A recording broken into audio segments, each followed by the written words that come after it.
E se o maior problema não fosse a falta de milagre, mas a superficialidade da fé depois dele?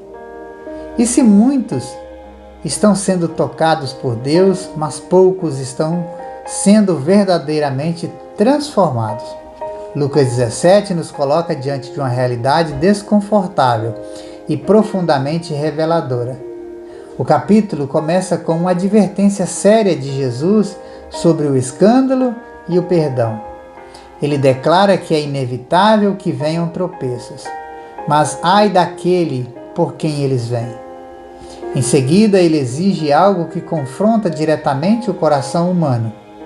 Se o teu irmão pecar, perdoa-lhe até 7 vezes no dia. Agora pare e pense. Isso parece razoável? Humanamente não. Espiritualmente é essencial. Porque o perdão que Deus exige de nós não nasce da emoção, mas da compreensão da graça que recebemos. Você tem perdoado com facilidade ou ainda está contabilizando ofensas? Os discípulos, sentindo o peso dessa exigência, fazem um pedido honesto: aumenta-nos a fé. E a resposta de Jesus é surpreendente. Ele não fala de quantidade, mas de essência. Se tiverdes fé como um grão de mostarda, ou seja, não é o tamanho da fé que impressiona Deus, mas a autenticidade dela. Aqui está uma verdade que poucos percebem. Uma fé pequena, mas genuína, é suficiente para realizar o impossível. Porque o poder não está na fé em si, mas no Deus em quem ela está firmada. Então a pergunta inevitável surge: sua fé é real ou apenas conveniente? Na sequência, Jesus conta uma breve parábola sobre o servo que, mesmo após cumprir seu dever, não espera reconhecimento. Isso quebra completamente a lógica moderna de merecimento. No reino de Deus, obedecer não é favor, é dever. Somos servos inúteis porque fizemos apenas o que devíamos fazer. Forte, não é? Mas profundamente necessário. Quantas vezes esperamos aplausos por aquilo que já era nossa obrigação? Será que estamos servindo a Deus ou esperando o retorno dele? E então chegamos a uma das cenas mais marcantes: a cura dos 10 leprosos.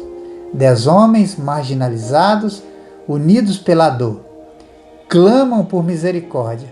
Jesus os cura, todos, sem exceção, mas apenas um volta para agradecer.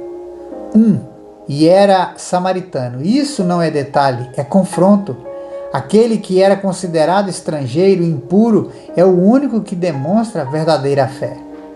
Jesus então pergunta: não eram 10 os que foram curados? Onde estão os 9? Essa pergunta ecoa até hoje.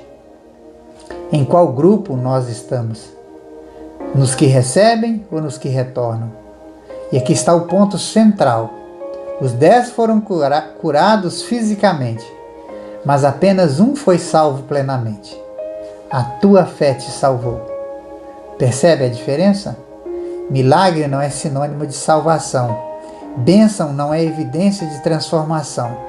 É possível experimentar o poder de Deus e ainda assim não ter um relacionamento verdadeiro com Ele. Isso deveria nos fazer parar e refletir com seriedade. Temos buscado a Deus ou apenas aquilo que Ele pode nos dar? O capítulo se encerra com ensinamentos sobre a vinda do reino de Deus.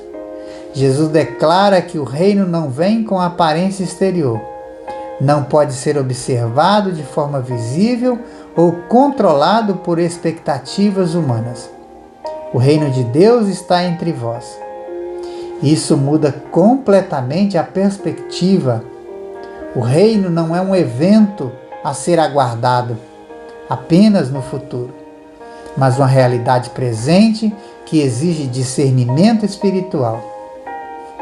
Você consegue perceber o agir de Deus no agora?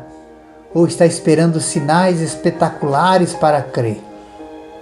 Jesus ainda faz uma comparação com os dias de Noé e Ló, tempos em que as pessoas viviam normalmente, distraídas, até que o juízo veio de forma repentina.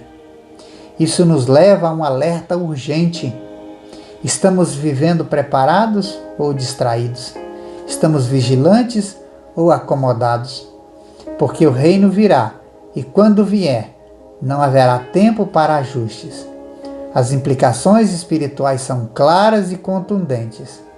Primeiro, a fé verdadeira não se manifesta em obediência e gratidão. Segundo, o perdão não é opcional para quem foi perdoado por Deus.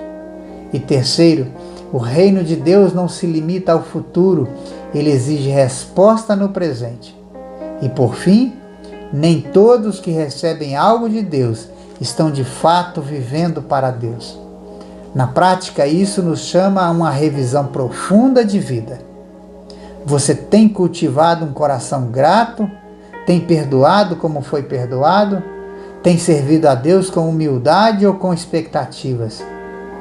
Talvez hoje seja o dia de deixar de ser apenas mais um entre os 9 e se tornar aquele que volta, se prostra e reconhece.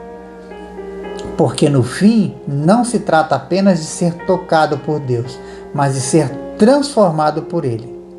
Não se trata apenas de receber, mas de responder.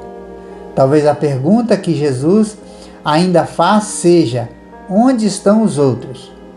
E mais importante, onde você está nessa história? Pense nisso.